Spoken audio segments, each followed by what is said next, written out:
Like, I'm allowed to go in and use the restroom if I really have to. There's someone at the door. Do you really have to?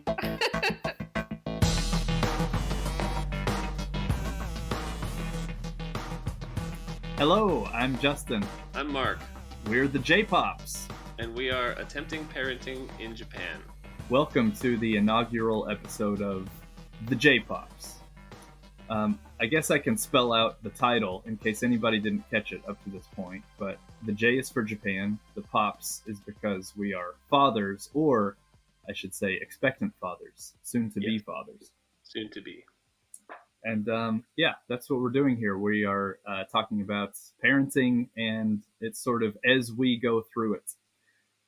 So we're not experts for sure. Hopefully we'll have some experts advise us along the way, and we'll ask each other questions, and you'll get our non-expert opinions on those questions. That's the plan. Right. So today, I guess we can jump right into it. We've got a topic today, which, as we're talking about, we're just expectant fathers, so we'll talk about things as they come up. And one of the big things that's come up for both of us is IVF, Right. and going to the fertility clinic. Yeah, because for both of us, it's been kind of an arduous journey of getting to pregnancy. It hasn't been easy like some people have, so we've had to go through and do IVF. Yeah, it's funny how you spend many years worried about pregnancy in one way, and then you spend many more years worried about pregnancy in the other way. Yeah. It is difficult sometimes, and we were on the not the bandwagon. We were trying to get pregnant for something like 3 or 4 years. Right. And we went through the fertility clinic and had several rounds of this and that tests. Everything always came back really positive and like, oh yeah, you guys should be fine. And still there was no pregnancy. So we went through the IVF eventually and did it a few times over. And here we are 4 years later. And my wife is now in her second trimester of pregnancy. It's all looking fine and safe. And how about Excellent. your sort of background in terms of what led to the IVF? Yeah, kind of the same thing. Not as long as yours in the IVF aspect of it, but it's been a couple years. We started really trying probably about 3 years ago, and then a year ago started going to the clinics and getting assistance and going through IVF eventually. And yeah, my wife is now also in her second trimester, which kind of was the impetus for doing this podcast to begin with. We thought this would be a good way to get some assistance for us in this area that we know nothing about, and maybe help other people who are in similar situations. Yeah, and we should say that there's a little bit of an angle too, in that we are both Americans. We're both married to Japanese wives who are both in their second trimester, and we're both living in Japan. And Yes. I think there are quite a few people, I guess foreigners in Japan, who find themselves in the same situation. This major life event, this massive thing is happening, and it's happening in a different culture, in a different language. And I've always been interested to hear people talk about that, because it's it's parenting kind of plus all of this added culture, Right. and different scenario, different complications and situations.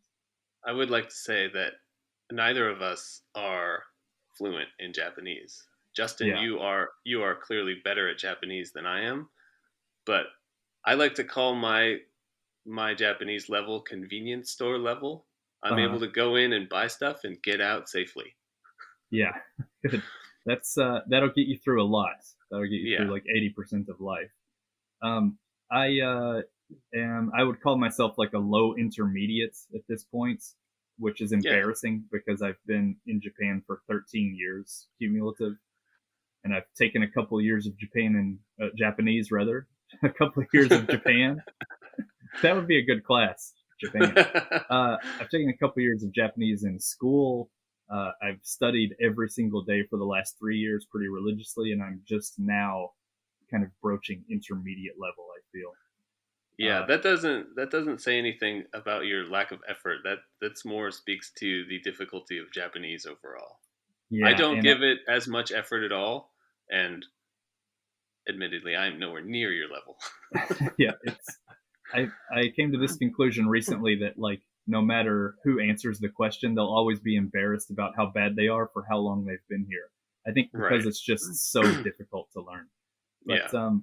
it's also it's also very situational, like you said, the convenience store thing. You go into convenience stores very frequently, so then you become familiar with things that you need to say, Yeah. and then sort of what we're doing now in the parenting thing, it's like a totally new situation, whether you're at the fertility clinic, at a hospital, or eventually it's taking the kid to the preschool and that sort of thing. It's all new situations, and then you find your Japanese sort of like faltering all over again because you're not familiar with the vocabulary or whatever it is. Yeah. Yeah. There's lots of new learning going on, especially in the IVF clinics and hospitals that we're having to deal with now. Yeah. So yeah, IVF. We've got a guest coming up, we should say. Um, Yes, we do. Our and this very first guest, guest on our yeah, very first episode. yeah, kicking things off really strong, I think. This guest is a nurse who worked in a fertility clinic, not in Japan, but in the United States. She worked in a fertility clinic for a couple of years as I believe it was nursing manager. Let me just see. I've got my notes here. She was, yes, the nursing manager in a fertility clinic. And Yes. she also happens to be my sister. And Nice. so we talked to her, and we'll get into that a bit later. But on that end, we talked about more of the American pricing of things and the American situation surrounding fertility clinics. But we thought we should preface it a bit by talking about the Japan side of things too. So Right. maybe we can just kick it off straight away with the numbers. So Mark, could you give us like a ballpark of what the cost Yeah. is like? Yeah. So last year we started doing IVF, and from the beginning consultation phase to the different testing that you have to go through the egg extraction, and then finally the fertilization and implantation of the eggs, all of that cost us around $8,000. Mm. So in Japan, that would be 800,000 yen. Mm-hmm. Yeah, and Um, that's so that's yeah, sort of one full cycle. yeah, You were looking about that's eight been thousand one dollars. full cycle. Yeah, Yeah. I should say that, like the one cycle is you guys did really well to come out with like a good solid pregnancy after the one full cycle. Like that's great because a lot of people need to do it. Like in our case, we're on go number 6 at this point. right. This is So this is our second go. oh, your second time around. Okay. Yeah, yeah. Yeah. So we did one full, and then got right back into it a couple months later, and now we're Okay. here. Okay. Cool. So we've got eight rounds of this between us. And my wife, we went to, in the beginning, this has been 4 or 5 years ago now, but there are a couple of fertility clinics near where we live. So we wanted to see both of them and then choose the one. And at the one we went to that we didn't actually choose, we had a nice consultation there. And my wife asked the nurse there, like, how many times do you think it takes on average? And that nurse said, it seems like, by about the 6th time, you can have some confidence that you'll get pregnant. Oh my And god! she Babe Ruthed it. She pointed at the fence. She called the shot. It Wow. was like she called it at 6. And so in my wife's mind, even though we had a lot of trouble and it's like a lot of heartache, and also you're attaching a lot Yeah, of money to that heartache, which is yeah. painful in its own different kind of way. But Stress mentally, physically, yeah, financially.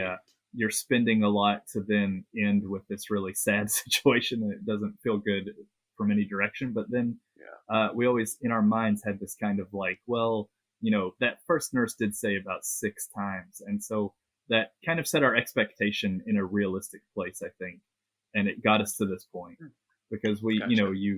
you go through a round of egg harvesting, but that's only so many eggs, and you only get so many viable um, zygote. Is that the right word? So many viable, Yeah. yeah, zygotes out of it. Yeah. Implantable embryos. That's what I'm trying to say. and then once you go through those, you would have to go through the round of egg harvesting again, and so it's like starting the process over. And we sort of were kept hopeful through that by that initial nurse's prognosis of That's about pretty six good that you eggs. got enough eggs that you were able to give 6 times a go with that. We had to do the egg harvesting a couple of times though, Oh, you did? so yeah, it was Oh, like a full reset, like oh, going back to square one and doing it all again. oh man, what a pain. And just like that, without getting too deep into the weeds on the details and the numbers and everything, there are some things that you don't think about at the time, but then you realize after the fact, oh, I could have done this thousands of dollars more cheaply. Um, like, for Right, example, had I tried to harvest more eggs in the beginning rather right, than harvesting a few eggs and then getting into the implantation phase, and then later needing to go back and harvest eggs again, right. like we could have saved time and saved money. Or when it comes down to choosing embryos to implant and the days on which to implant them and things like that, you can kind of optimize that. So then in the end, save yourself 1,000 here or 1,000 there. So it's definitely worth thinking about and talking to someone about to map all that stuff out, because it does have big financial Yeah, consequences. that's almost Consequences. impossible to do in the beginning, though. You go in there and Yeah, everything's thrown at you, and you're like looking at the doctor, going, "Guide me," yeah, yeah, yeah. and yeah, you're hoping they're guiding you right. Yeah. And sometimes they will guide you by saying sort of like, well, you've got option A or option B. And then Yeah, it's only after a round of experience that you realize, oh, option B actually cost me a lot and took a bit more time. yeah, So I guess I would just advise ask questions and ask hypotheticals as much as yeah, you for can sure. muster. Well, we can hear more about it, especially on the American side with our interview with Paige McGee, my own sister. Let's get into that interview. So it is time for our first ever J-Pop's guest.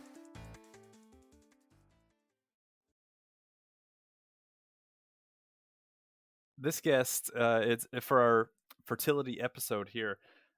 We've got someone who spent 2 years as a nursing manager and is currently the perioperative nursing manager. And this is also my sister, Paige McGee. Welcome, Paige. Thank you. Thank you. Welcome.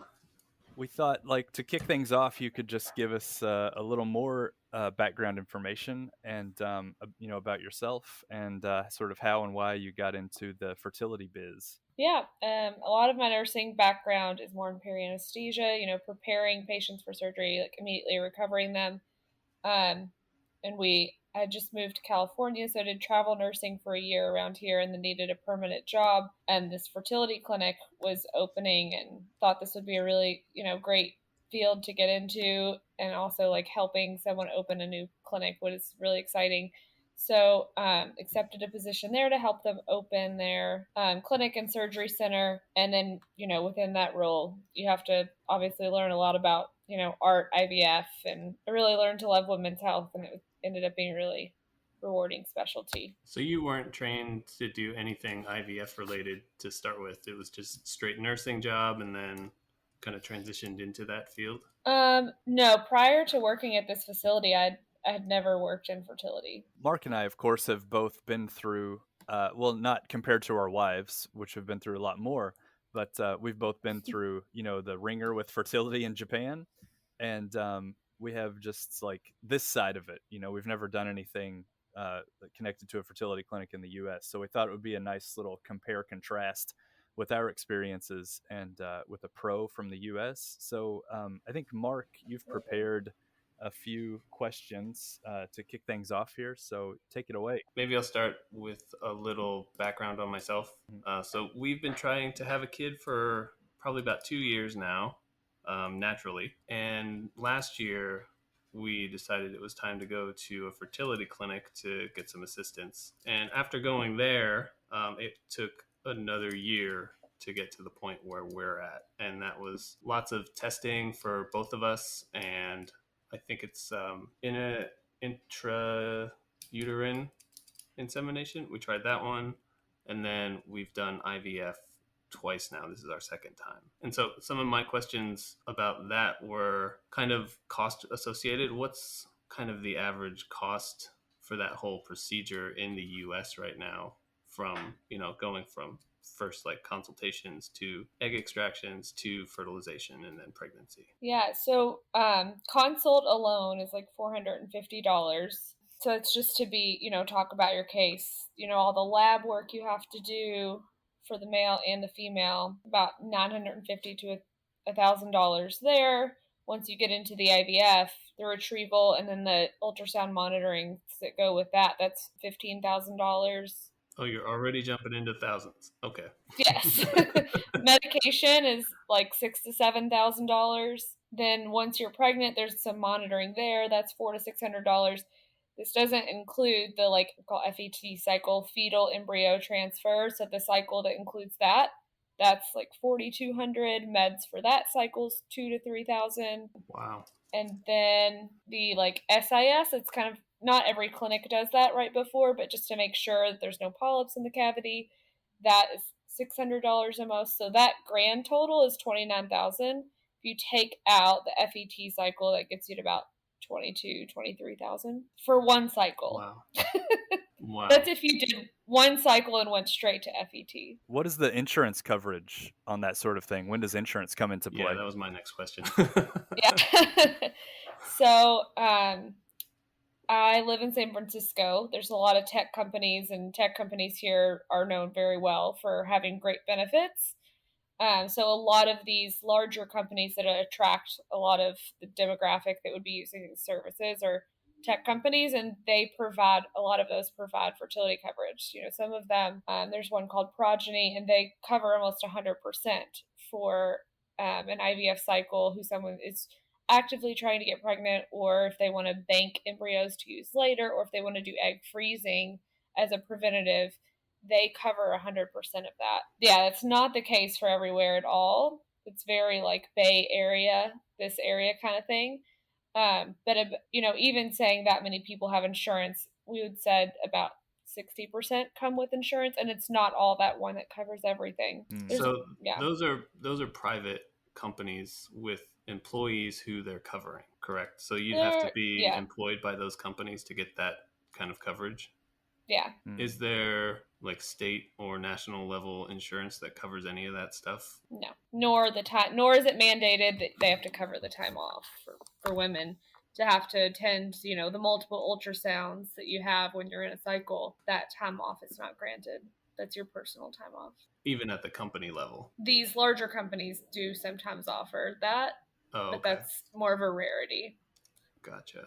I want to jump in and point out that, everything in Japan, I feel like, comes back to the falling birth rate.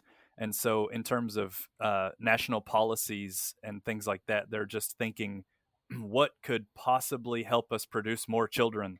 And then the policies tend to trend that way. So even in the last few years that say Mark and his wife and me and my wife have been involved in fertility treatments, there have been only more subsidies coming up and more opportunities. Or we'll do something one year and then my wife will tell me the very next year, oh, we don't have to pay for this next year because they just passed a new law to actually cover that as part of national health insurance as well.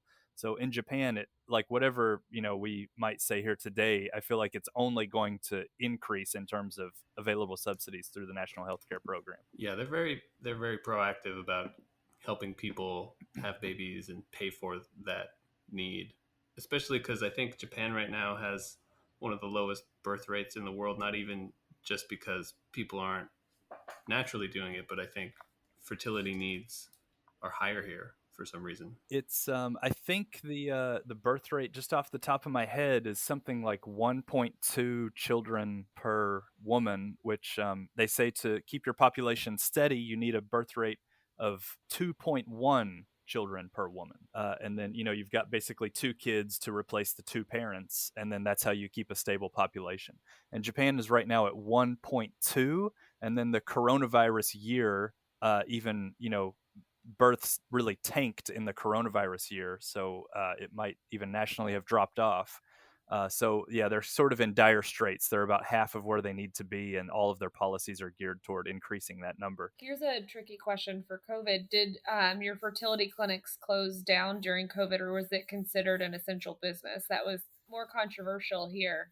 A lot of it, I think it comes down to that we didn't have really like government enforced shutdowns, and coronavirus was never as massively sort of dire in Japan as it was in the United States. So I don't believe we ever actually like it never interrupted anything that we wanted to do. There were things like I wasn't allowed to go as the husband, but my wife could still go, and like sort of that was the change as opposed to shutting down the whole facility. Yeah, that's still the case in ours. Like I'm allowed to go in and use the restroom if I really have to, but but that's You about have to it. really be, yeah. There's someone at the door. Do you really have to? Yeah. It's very interesting. I mean, cost wise, what you've talked about, Paige, is I paid quite a lot of money into it, but we went for multiple rounds over several years, and we're talking about sort of the same amounts in the end as what you've talked about in just one cycle of treatment. And furthermore, we get a lot of that subsidized at the end of the year when we submit it in our taxes. So it's just far and away, I mean, several times over more expensive in the US, it sounds like. Oh, yeah. Mark, what's next on your list? Kind of the requirements for getting IVF done. It sounds like it's more of a private system that is kind of elective there, but here we can't do it unless we've jumped through a couple hoops prior to that. So I was curious what, if any, there are any hoops in the US that people need to go through. Yeah, depending if you're self-pay and you're not going through your insurance, which is, 40% of the patient population in this area, you can jump right to IVF if you want. If you are going to be using certain types of insurance, and like this can differ from carrier to carrier, which then just differs from like job to job, you have to, try for 6 months or have so many failed IUIs before you can jump to IVF. And even some lab results can skew that as well. If your insurance is going to pay, all bets are off if you choose to be self-pay. And I've seen patients that worked at one place that would cover X amount, and they're like, oh my gosh, we're paying this much out of pocket, this is ridiculous, I could go work for this company that in doing the same kind of job will switch jobs just to get the better coverage to help pay for this. Yeah, that makes sense. And Mark, was your experience similar with those sort of same timelines about the 6 months of this and, needing to have tried this and that before jumping to IVF? Yeah, definitely. Our clinic required us to do 6 tries, but naturally. And then after that, we would have to go in, get testing, and then do the IUI. And then once that fails, then we can get tested again and then do IVF. That was our requirement. Paige, just for the sake of everyone listening, can you just give a description of IUI versus IVF, sort of the difference in the procedure and what they mean? Yeah, IUI is this going to be too much of an American reference? It's essentially man gives a sperm sample and you use the turkey baster to get it in there. That's perfect. It's relatable, right? Yeah. It's more a turkey baster kind of thing. You're monitoring the woman's cycle, can be with or without drugs in that cycle. But at the end of the day, it's just we're timing it at the right time of ovulation, and then it's turkey baster to do that. Whereas IVF, you start at a certain time in your cycle, and I mean, I could get pretty detailed. Each month, a woman produces, 5 to so many follicles per month. One of those follicles becomes dominant. The rest they kind of just die off. And so the one follicle becomes dominant, and that is the egg that you ovulate, and that's how you can get pregnant that month. In IVF, when you recruit that entire cohort, instead of all those others dying off, you're recruiting the entire set of follicles, and you're trying to keep them in a pattern of like growing on the same rate, so then you can retrieve the max number of eggs on your retrieval day. And to stimulate this, you're using injectable medications usually for 10 to 14 days usually. So And it's then like you have to have a procedure with anesthesia to extract those eggs. so it's Yeah. like orders of magnitude more involved and scientific and technical. Yeah. Jumping to IVF. Yeah. Yeah. I Yeah, mean, so- maybe I made IUI too simple with the turkey baster. There's a little bit, there is some monitoring there, but Yeah. I was picturing like $6.99 at Target for a turkey baster, and then the doctor rushes back. It's an option. Yeah. Yeah. So Mark, you said that you had to do IUI one go around, was it? Yeah, 6 go yeah. arounds, just once. Okay. Just one go around for that. For us, I don't know if this was the same for you, Justin, but so we did the natural way and failed a bunch, and then they make us do the IUI, and then after that, they'll test me, because up until that point, they kind of assume it's always the woman that's unable to do it, and then once the IUI failed for me, they were like, okay, let's get you tested and figure out maybe there's something wrong there. So in my case, there was. So that's when we decided just to jump to the IVF. Okay. That's backwards from the US. I think you test the male kind of at the same time you would test the female. No, I was actually asking them. I was like kind of bugging my wife to say like, hey, let's both get tested. Let's figure this out. I want to see if I'm messed up. And they were like, no, we'll just do the woman right now. You just sit in the car and wait. Yeah. Yeah. In your initial consultation, it's usually, the woman does the ultrasound, the blood work. You guys talk about what you've tried, what you haven't tried, and then the guys will usually be ordered to give their samples so that they can be tested, and in that same time. That would have saved a lot of time. Yeah. For us, we had it might be different clinic to clinic here, and we should say that Mark lives in a different prefecture, and so you're using an entirely different clinic and different prefecture. Yeah. So we have completely different rules, I think. Yeah.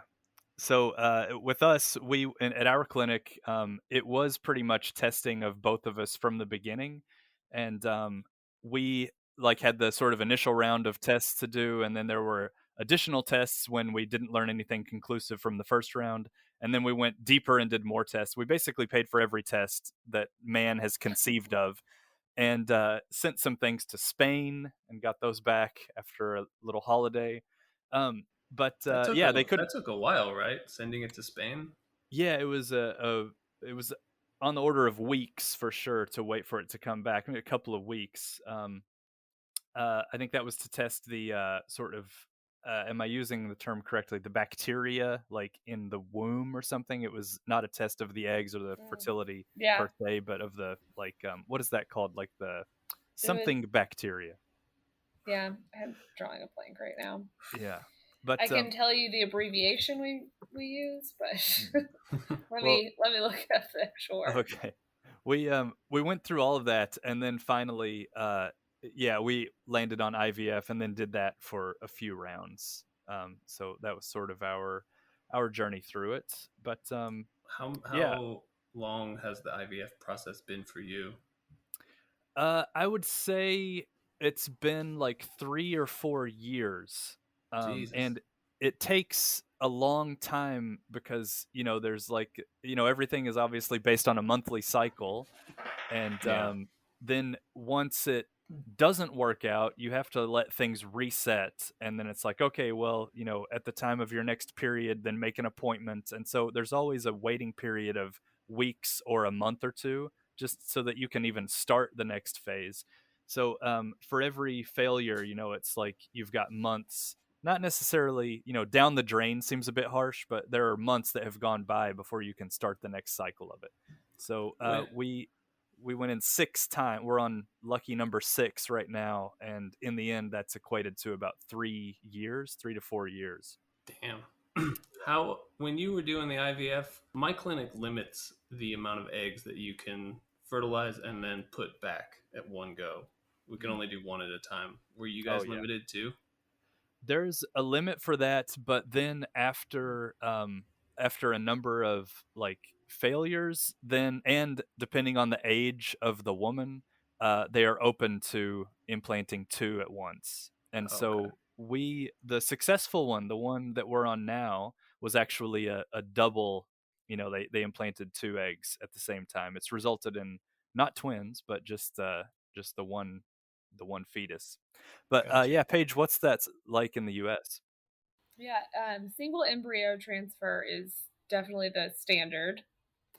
There, there are some very they have to be extreme circumstances to do a double embryo transfer at this time, but it's frowned upon. But I think a little bit of that difference can be if you're doing genetic testing on the embryos, and I don't know how readily available that is if that's a standard there. If they're not genetically tested, you can, taking age and history into account, you can kind of justify a little bit of doing a double embryo transfer, but it is usually frowned upon. I don't think they did much genetic testing on ours. I think that was on the embryo. Yeah. Yeah. Yeah. Yeah. Well, Mark, what's up next on your list of cues there? Mine was just kind of a broader question about IVF and maybe fertility in general. Like, do you see a rising need for IVF, or do you see more of a kind of a technology catching up with the need, kind of? Yeah, I think it's an interesting answer I was thinking of for this is in a larger city. I think the difference here is really there's about 60% of the population of the entire fertility clinic are women actually trying to get pregnant, whereas the other 40% of patients are doing what they call fertility preservation. So that can be eggs or embryos. So in a larger city where there's more women, that are more career oriented and waiting to have a family to get to a certain level in their career, etc., in a larger city, I think that you see a lot of fertility preservation. But in rural America, I think the need for it is a little bit less. For example, we heard about this one, I can't remember where it was, somewhere in the Midwest, and it was just such a rural area that they would charter a plane for their patients to all go have embryo or egg retrievals in a larger city, which is St. Louis, not that large of a city. They would charter a plane just to get the women to one place and plan their egg retrieval all in the same day, which is very difficult to do. So I think it is area dependent, and I think it's also in the US is mostly growing for fertility preservation, and it's going more towards that than 60-40 is not that much of a difference. But I think in rural America, it's used more for women that are trying to get pregnant, whereas bigger cities, it's the fertility preservation numbers are pretty high as well. That's amazing. That's embryo tourism, which is something that you hear about for specific medical treatments, or if you live in a country where there's a waiting list for a certain treatment, but you can hop the border and sort of pay to get it done ASAP. That happens. But to go from a rural town to a slightly bigger city just for embryo harvesting, that's amazing. But it makes sense. I mean, I don't know what the situation is like in Toyama. That's where Mark lives. I'm in Ishikawa, and in Kanazawa, there are two standalone fertility clinics, and I mean just two, and they're on opposite sides of town. And it's well, which side of town do I live on? That's the one I'm going to use. And then there is a third that's in sort of the prefectural hospital, and then I may have heard of a fourth. I don't know, but there's something like 3 or 4, and you're talking about it's servicing the population of Kanazawa alone is almost 500,000, and then if you sort of widen out to the broader area, it's easily 1 million people that are going to be trying to use this service. So at I don't know what the numbers are like if there's a fertility clinic on every street corner in San Francisco, but here it was amazing that for my wife to have an appointment, they would say, okay, we're starting appointments at 5 p.m. and it's first come, first served, and you'll sit in the waiting room until everyone's through. And so you would have to strategically choose when to go, because if you go at 5:30, there's already 25 women ahead of you in line, and you'll be sitting in the waiting room for 3 or 4 hours. So then my wife would sometimes come home after work, we would eat dinner, and then she would go to catch like sort of the end of the waiting. And she would be there from like say 8:30 until 10 or 10:30 p.m. because there's exactly one doctor who has to see everyone, and this is in the one clinic on this side of town that's meant to service a population of hundreds of thousands of people. And it's just amazing how limited it is here.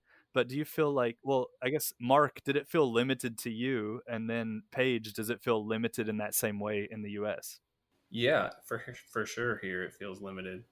I went to that clinic that your wife goes to because that's the only clinic I think in this region that does male fertility testing. Mm, But he only does it like 2 days a month. So I yeah. had to go in there on a certain day at a certain time, and I think it was like 4 or 5 p.m. as well, and then like wait in that massive line of people because he still Mm, sees other people too. He's not just doing the male stuff, mm, and it's ridiculous. Over here, we have about the same. I think there's 2 clinics, mm. and every time we do it, we get there at 9 a.m. I try to get there at like 8:30 because that's when they open their doors, but there's already like 20 people waiting. Yeah. So we're It's never out of there usually before noon. Well, it's such a massively necessary thing in Japan with the birth rate being as low as it is. And it Yeah. seems like they would just spring up on sheer demand, that there would be enough people willing to pay. But what my wife has heard, and this is just sort of, what people have talked about, it's not really, I don't know the data behind it, but she said that it's generally considered like quite a high liability area of medicine to get into. And then if you're choosing, your specialization in medical school, you're like, oh, that one's very risky, very touchy subject, very hard to navigate, like emotionally and liability wise. And so then it sort of dissuades a lot of potential doctors from getting into it, which Can, that's just the word on the streets. can I just say a little bit off topic there, but Mm. I can see that 100% being true because doctors here seem to have horrible bedside manner. They don't Yeah. seem to care about that aspect of doctoring. And Yeah. so to go into something that requires like an immense amount of bedside manner, Mm. I can see putting a lot of them off. Yeah, I see that too. And luckily, we've got the bedside manner queen, Paige McGee, here with us. So she's an old pro. And also, yeah, Paige, what about sort of like, do you think the demand is being met, or do you see lines around the block at fertility clinics in San Yeah. Francisco? Like I was saying, our clinic grew way beyond the wildest dreams that we had talked about while I was there. I think they anticipated doing 100 to 150 egg retrievals in the first year to maybe the second year, and we ended up doing 1,500 in the first year. So people were lining up as fast as they could, but on the same token, we always try to keep it whereas your first consultation appointment was never 2 weeks out as a new patient. Mm. So, I mean, that's not a terrible wait, but if you're talking about, I think you're talking about the monitoring appointments where they just go have the ultrasound, not the initial consultation, right? Yeah, I think so. Yeah. So for those pre-COVID patients, we had a time from 7 to 9 a.m. And those were very busy times, and it could get backed up like that. But in COVID, wanting to like limit the number of people in the office so there wasn't like a rush at one time or another, we started doing appointments, and so we extended the time from 7 to 10. Or actually, pre-COVID it was 7 to 9. In the middle of COVID, it was 7 to noon. We would do what are called monitoring appointments, and you would have a specific 15-minute appointment time. Mm. And so your wait time ended up being a lot shorter. It took a lot more time out of the day for the doctor. Like, they would have normally been seeing a new patient at that point. So, it sways it a little bit, but, like I said, never more than 2 weeks wait for an initial consultation. And then once we were scheduling the monitoring appointments, that really helped as well. We also hired some mid-level practitioners, so more nurse practitioners, physician assistants to help with that because they can do the ultrasounds and the MD can then go do other consultations and stuff. So you had to grow the practicing staff. I don't know what's the practice for like mid-level practitioners. They're a nurse practitioner or physician assistant. I have Does that absolutely exist? I have absolutely no idea. Yeah, But ditto. all I know is that at the clinic that we use there, it's it's a 5-story building, and it's like, it's a good sized clinic, and there's exactly one doctor who Oh has my to see gosh. everyone.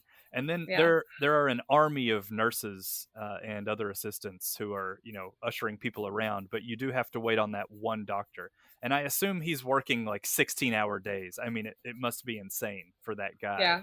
And I often wondered what would happen if this guy just got in a car accident or something. Like, then do you see a dip in population in this prefecture because you've lost the one guy who can handle it? But I feel like that's something that Japan should be a bit more active in, is just making it easier if there are sort of like even, I don't know, if there are issues about like a fear of lawsuits, for example, or something. They need to streamline whatever that problem is to just open up more clinics to make it more available to people. It's interesting. I wonder what I guess I was calling them mid-level practitioners, but I guess they should be called advanced practitioners. Yeah, I wonder what if that's even in general, do they use those in healthcare? Like if you go get your master's degree, can you be a nurse? Like in here, that'll be your primary care physician I'm is not, a nurse practitioner. yeah, I'm not familiar with sort of the hierarchy of it, or legally who's allowed to do what. Yeah, I don't know. It's I probably a lot different though. Yeah, I've Yeah. only gotten a sense of the scarcity, really, and I get the furthermore, sense that there's just nurses and then there's doctors here. yeah, Yeah. I mean, the fertility clinic where I was, and any fertility clinic at a certain growth rate, it's going to be impossible, not impossible, but very difficult to operate without those mid-level advanced practitioners just to do, the I think maybe the standard's different, maybe of like the expectation of how long you're going to wait. Yeah, people don't seem to mind waiting here. Yeah, I think that you'd get a lot of people just walking out and say, oh, forget it. Do your waiting rooms pile up with like 30, 40 people on certain days, or is it just generally like trickling in? There, when we did the open monitoring appointments, yeah, you'd have a little crowd in there. Oh, okay. Yeah, for sure. Especially, right before work when you're trying to get to work. And you seem to sound like you go in the evening though. Yeah, my wife did. She would, yeah, all of her appointments were in the evening, and I think that's just a general, in Japan, sort of people will be working and will work around that 9 to 5. I think that's your clinic though, because it's in a city. Yeah, like a bigger city. The clinic I go to, I think they close at 6 or like 5:45 or something. So really? we didn't have that option. Moe always had to take like mornings off or afternoons off from work to be able to make her appointments. Ours was more, in the evening, and then it was sort of until the last patient leaves. So it might close at 10:30, 10:45 at night, so they can get all the patients through. But many a night was spent there, just sort of whiling away the hours on the smartphone or bring a book or something. Not for me, because I wasn't allowed, especially the last couple of years. But my wife was there pretty frequently. But maybe we have time to get into one more cue. So, Mark, what's next on your list? Do you have anything else you'd like to talk about? I think that kind of covered it all that I had. Did you have any topics that you wanted that you think we missed? Well, this is just one additional thing about the sort of doctor situation is it's very unfortunate if you don't like your doctor, because there's just not another option, And yeah. Can I say something to that really quick? Oh, yeah, go ahead. I don't know if this is an issue even in America, but I think I've seen one female fertilization doctor in Japan, or at least that I know of in this area. Generally, it's like an older dude, maybe 50, 60 years old, and then there's a ton of like lady nurses that run around and do everything for him. But I feel like there should be kind of a better mix of doctors, especially when it comes to fertilization and stuff? Do you see in America there's more balance, or does one gender rule it? I wouldn't say one gender rules it, but there are, I think there are more men in general still going into medicine, but we had 2 male doctors, grew a little bit, hired a third male doctor, and they've been looking for a female doctor for almost 2 years now. So it's taken them a long time to find someone. So they're looking for a female doctor, but in the meantime, they hired the nurse practitioner and the physician assistant, and those were female providers, and they can do everything except for the extraction. So people felt comfortable with that. That's good. Yeah, it's we've had the experience of sort of it all just comes down to the bedside manner of the one doctor who is in your area, and it's just luck of the draw. And we had like it. My wife has grown to be fine with it, but I still harbor some resentment against the doctor because he really would take kind of like a devil's advocate attitude with us, like sort of no matter what we would say or what we would decide, he would argue with us, and then we obviously lack information compared to him, so then I constantly felt like we were doing the wrong thing because we would say like, well, we've decided this, and then he would come over the top with, well, maybe, but have you considered X, Y, and Z? And then no matter what we said, I always felt sort of backed into a corner by that guy, and it led to some kind of like negative feelings between him and us, and I did not appreciate that whatsoever. And I think he's just a bit of a sort of cold dude. Like, I mean, people can be that way, that's fine, but it's no good when that's your only option. Yeah. And maybe that aspect of treatment is not stressed as much in whatever version of medical school he came up in 20 or 30 years ago. Yeah. But anyway, so that's a little complaint from my end. Yeah, I think in this area, like I said, there's the rural areas that are a different thing, but in this area there's another one around the corner. Yeah. Unfortunately. Yeah. Cool. In our hometown, Justin, in Kentucky, you have to travel to Louisville for IVF treatments, which is a 2-hour drive. Yeah. And yeah, there might be one in Newburgh, which is still an hour drive, but yeah, it's a city of 60,000 that Paige and I are from. So even 60,000 people to 0 fertility clinics is not a good ratio. I don't know much about Kentucky.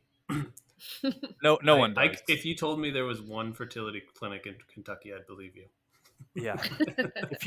If you told me there was one fertility clinic in Kentucky that the Supreme Court had just shut down, I would believe that as well. But, nice. Anyway, yeah, I guess we can sort of wrap it up. Thanks a lot, Paige. You are a true expert, and I'm always impressed by you. I don't know if I am. Paige, no, you definitely are. Yeah, thank you very much for your time today. Yeah. Of course. Paige is far and away the most usefully intelligent person in our family. And that's not true. So true. It's like, oh, I'll ask Paige about it. That thought crosses my mind very frequently, and I think all of our siblings and parents and everyone are like, yeah, we better ask Paige about it. So you're fielding a lot of questions for everyone. So we have a couple of segments now. The first one is called My Question for You Is. My question for you is, this week, it's about ceremonies. And what's your feeling on ceremonies in general? And I'll preface it a bit by saying that in Japan, there are a lot of ceremonies that will, of course, be, culturally foreign to guys like us, a couple of American guys. And you'll need to take your newborn baby to a shrine, and you yourself will have to dress up in some Japanese garb, perhaps. Are you comfortable with all this stuff? Are you planning to do all these sorts of ceremonies, or what are your thoughts? No. Okay. is the simple answer to all of that. No, we don't. My wife doesn't come from a very strict ceremonial need, I guess, in her family. Mm-hmm. And neither do I. My family we're not religious. We don't do any of that stuff. So Mm-hmm. neither of us have any need to feel like we need to get the baby like baptized or blessed or lifted up on an altar of any kind. Yeah. Yeah, we're just happy to eventually have the baby. Yeah. Well, I think in general in Japan, it's probably standard practice.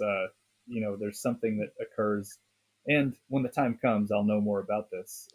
Right now, I'm shamefully uninformed, but you'll take a newborn baby to a shrine and dress the baby up, and it's a photo opportunity and this and that sort of Right. thing. I should say, I did hear about a dog day, Oh, and I yeah. forget the actual Japanese term for it, but it's like I think it's 16 to 20 weeks of pregnancy. It's fairly common for the pregnant woman to go into a shrine and get blessed, and we're actually thinking about doing that. Oh, yeah. More from, I guess, we're paranoid at this point. We want everything to go well, so I'm kind of like I'm trying to hedge my bets everywhere.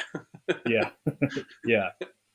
So that is one ceremony that we are thinking about doing. And yeah. I don't see an issue doing any of the ceremonies. I just don't feel any obligation doing them. Yeah. I'm entirely, as you say, we're non-religious, and I'm also like even anti-superstitious, like that sort of thing. Like, come on, just do the practical stuff. That's sort of my mentality all the time.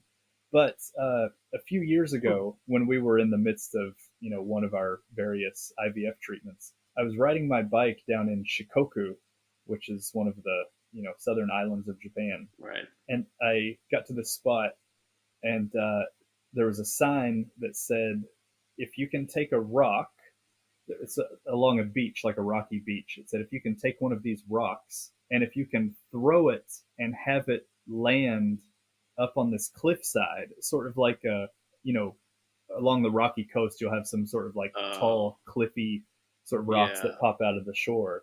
If you can throw one of these stones and have it stay on top of this like jutting cliff, then it's good for fertility. And, I mean, obviously. So I thought, like, well, we're in the midst of IVF treatment, and all the cost is I have to throw a rock, which is intrinsically fun in and of itself. I might just throw the rock anyway, because even without the sign. If they didn't say that and just said try to get it on top, I'd be like, all right. Yeah, let's do it. So I took the fertility challenge on that beach, and I heaved the rock, and it stayed up on the cliff, and I was like very happy about it and pleased with myself. And then I got back on my bike and continued riding. But then that round of IVF didn't work out, which put me in a real sour mood about the whole rock throwing experience. Right. But now, it's years later, but maybe that rock's influence is still being felt in our successful treatments in round number 6. This is kind of, I mean, there's no black and white like contract with that. So like you're throwing a rock, they're saying it's good luck. Overall, it's like it could be good luck this time or 10 years from now. Yeah, you don't know.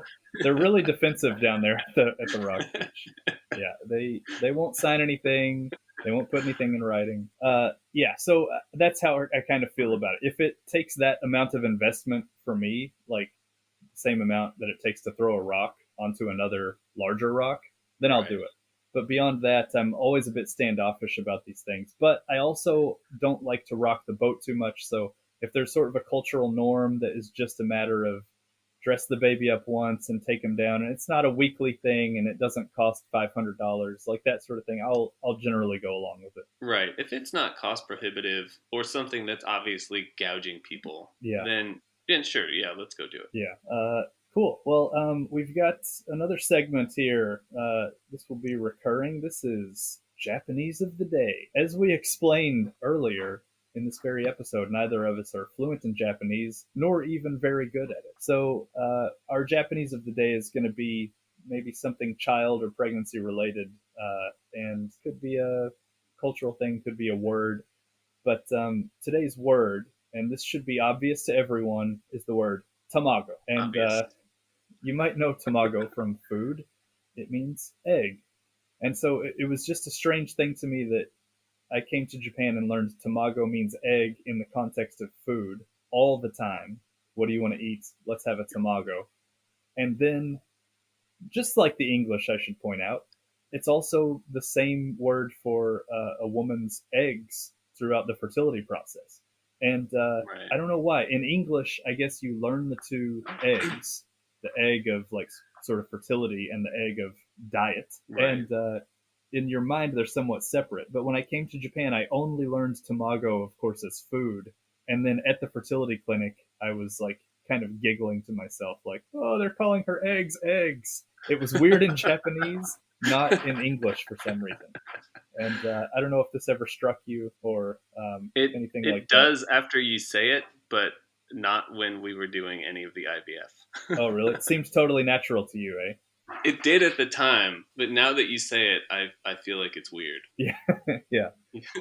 Although I have a strange story about this, not about the Japanese, but about just the word egg itself and what egg is. So I can remember being like 5 and watching The Land Before Time, and there was this creature that went around stealing eggs and eating them from the other dinosaurs.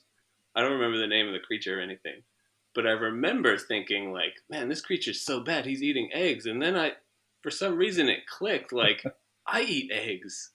Like, oh my God, I'm eating eggs. Like, I'm the bad guy. I'm the bad guy. And then I remember not eating eggs for a long time. Wow. Interesting. Yeah. That's so good the way those things register. It reminds me of the Calvin and Hobbes comic strip when Calvin asks his parents, are hamburgers made out of people from Hamburg? And then the mother says, no, that's disgusting. They're made out of cows. And then Calvin said, I'm eating a cow? And he said, I don't think I can finish this, and put it down. Yeah, that stuff just registers in a weird way sometimes. And for some reason, tamago struck me as being very funny because it's always just I don't know, it's on a menu. And then suddenly it's a part of something I'm spending thousands on, and it's biologically very important. Right. But I guess the advice would be fearless in your use of the word tamago because it is totally suitable and totally natural, though it may seem very common and casual.